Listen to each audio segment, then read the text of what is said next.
Hello guys, അങ്ങനെ മഴ തോരും മുമ്പേ പുതിയ പ്രമോല് നമ്മുടെ സ്റ്റാൻലി ചായനും വല്യപ്പച്ചനും കൂടെ മുട്ടനടക്കം കേട്ടോ. അച്ഛനും മോനും കൂടെ പൊരിഞ്ഞ വാശിയിലാണ്. അച്ഛൻ പറയുന്നുണ്ട്, ഇനി ചിന്നമ്മയ്ക്കൊപ്പം ഞാനും കൂടെ ഉണ്ട്, ഞാനും ഇന്നു മുതൽ എന്താ പറയാ ഭക്ഷണം കഴിക്കുന്നില്ലടാ, എനിക്കും വാശിയാണെന്നൊക്കെ പറയുന്നുണ്ട്. അപ്പൊ സ്റ്റാൻലി പറയുന്നുണ്ട്, അപ്പച്ചൻ ഇന്ന് തന്നെ ഇവിടെ നിന്ന് സ്ഥലം വിട്ടോളണം എന്ന് പറയുമ്പോൾ നമ്മുടെ അപ്പച്ചൻ പറയുന്നുണ്ടേ, നീ ആരാടാ എന്നെ പറഞ്ഞു വിടാൻ? നിന്നെ ഇത്രയുമാക്കിയത് ഞാനല്ലേടാ, ഞാൻ എപ്പോ പോണെന്ന് ഞാൻ തീരുമാനിക്കുമെന്നും പറഞ്ഞിട്ട് മോട്ടം വാശിയാട്ടോ നമ്മുടെ അപ്പനും മോനും. അപ്പന്റെ അല്ലേ മോൻ, മോന്റെ അല്ലേ അപ്പൻ, അല്ലേ കൂട്ടുകാരെ.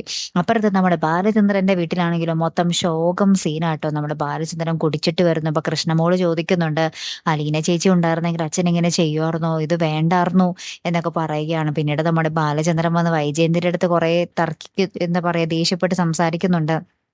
നിന്റെ അഹങ്കാരത്തിന്റെ അല്ലേടി നീ ഒരു ആക്സിഡന്റ് പറ്റി തവളയെ പോലെ കടന്നേച്ചത്, വീണ്ടും നീ എന്നെ ചതിക്കുകയല്ലേടി എന്നൊക്കെ പറഞ്ഞു കുറെ ഡയലോഗ് അടിച്ചിട്ട് എന്താ പറയാ ഒരു സമനില തെറ്റിയ ആളെ പോലെ കുറെ പൊട്ടിച്ചിരിയും കാര്യങ്ങളൊക്കെ ചിരിച്ചിട്ട് അങ്ങോട്ട് പോകുന്നുണ്ട്. അപ്പൊ ഇത് കാണുമ്പോൾ നമ്മുടെ വൈജയന്തി ചെറുതായിട്ടൊന്ന് സങ്കടപ്പെട്ടൊക്കെ നിൽക്കുന്നുണ്ടേ. എന്തായാലും കാത്തിരിക്കാട്ടോ. അപ്പൊ അടുത്തൊരു വീഡിയോയുമായി വരുന്നത് വരയ്ക്കും ഗുഡ് ബൈ.